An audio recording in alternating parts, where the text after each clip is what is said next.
Okay, so good morning everybody to this talk on memory tracing, which is a bit loosely speaking about adding a time component to memory forensics. This is joint work with David Goulash and Dominic Fischer. The talk today will be given by Dominic and myself. So we first like to introduce the idea of what memory tracing actually is. To this end, we have a look at this picture here down below. What we see there is some executable, which is on disk. Then it is run.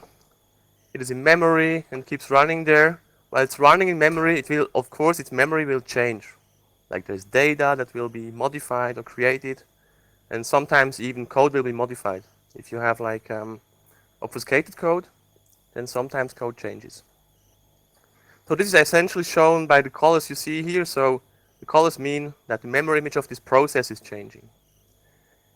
Now the idea of memory tracing is actually quite simple. What you see here are these red bars, and each of these red bars stands for a memory dump. And each time you see a red bar, we write the entire process memory to disk. And since you've seen many red bars here, you see we do that with a relatively high frequency, like, I don't know, 20, 30, 50 times per second. Then all these data, all these memory dumps or snapshots, as we call them as well, are written to disk, which yields a huge amount of data. And that data is then analyzed offline to understand what this executable here is doing, right? So it's kind of a reverse engineering technique that we have come up with. Great. So you've probably heard of traditional memory forensics. I mean, what you see here, we take memory snapshots, so it's kind of a memory technique. There are traditional techniques which are very popular. You certainly heard about volatility and other tools which are widely used to find malware in memory. It's very good to find rootkits. And it's widely used, yeah. The idea there is similar to ours, but it looks a bit simpler. Essentially, there you only take one snapshot and analyze it afterwards. Two concepts look similar, but actually they're quite different. Because in traditional memory forensics, you take snapshots of the whole physical memory, which means kernel memory as well as process memory. In memory tracing, we're focusing on processes. We only take snapshots of process memory. So the focus is different. As a consequence, in traditional memory forensics, you get lots of information about system state, like processes that are running, network connections that are open, etc., etc., etc. We get information about code and data over time, much less about system state. And also the application areas of the two approaches are different. The goal of traditional memory forensics is, as I said, finding malware in memory and also bit reverse engineering, whereas our technique is essentially about reverse engineering. So in summary, these are two techniques and they're not meant to compete. They're much more complementary. Okay, so the next question would be, why is it probably a good idea to do this memory tracing? What's the value there? And I'd like to give you some intuition now. We'll see much more details later on during the talk, of course. So the first intuition is, we get so much data, that must be something good in there for reverse engineering, for finding interesting data structures, to disassemble data code, etc. That's the gut feeling. Lots of information must be useful. But you can also be a bit more precise, actually.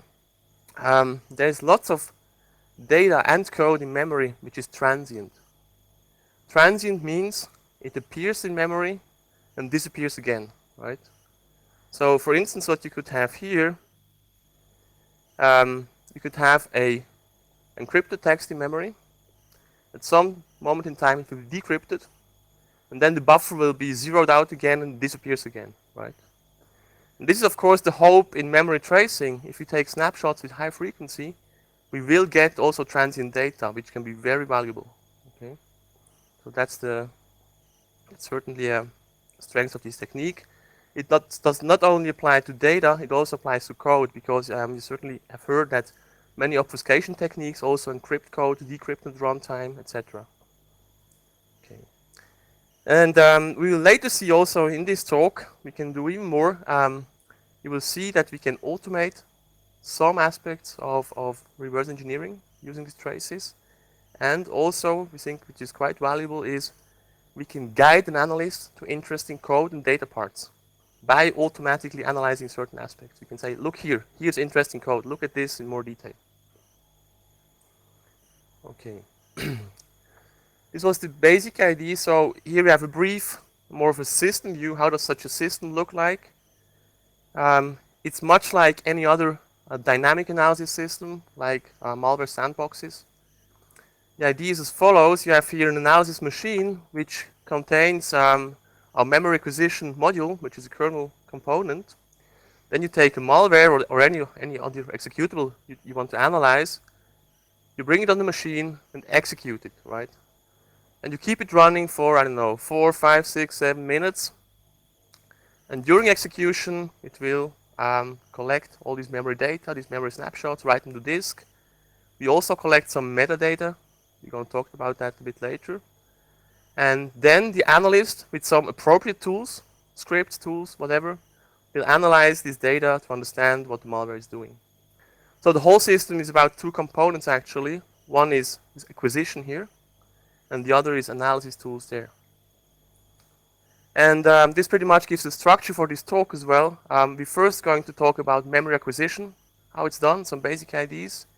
Then we're going to go over to the analysis tools, how they work or what they do. And we're going to have a case study on analyzing Zeus, the banking Trojan, using our tools. This will be a fairly long demo, actually. Okay, some more words about acquisition. So what do we actually track? Which process do we track? We don't monitor all of them, only certain processes. And actually, we track processes which get started after the acquisition engine has started. So any new process will be tracked. And also processes that get an injection from a tracked process. You see that in the picture here below. So assume here our acquisition module is running. Then the malware.exe process was started later on, and thus it's tracked, it's read. Same for dropper.exe, also tracked. And then foo.exe will receive a memory injection from one of these processes, and is therefore also tracked. The process bar.exe probably got started before we started the acquisition. It's not being tracked. Okay. So this is the processes you're tracking. The next question is, when do we write those snapshots to disks? To this end, we have triggers. Each time the trigger fires, process is dumped. And the triggers currently are a set of system calls, which can be configured in a file. And each time a tracked process calls one of these system calls, its memory is dumped to disk. Right? How is it done?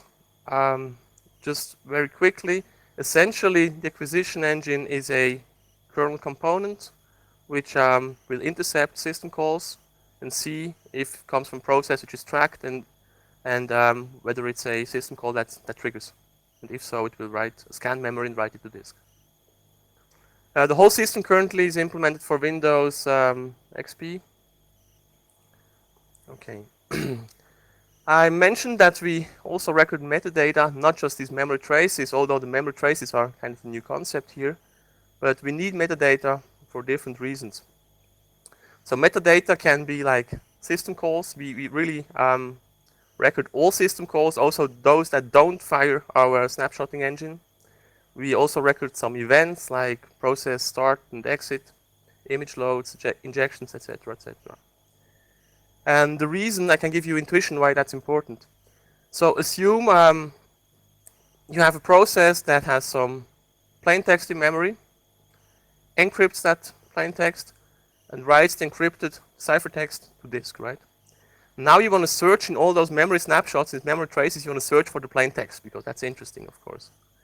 So one search strategy would be, of course, to do some entropy analysis, which is a good idea, which will help.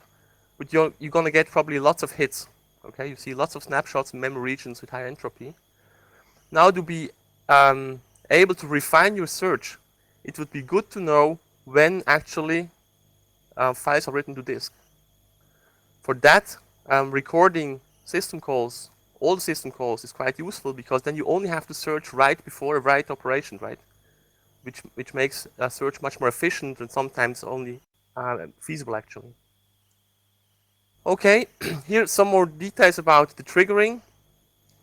That's very simple. This is the configuration file we have used for analyzing zoos.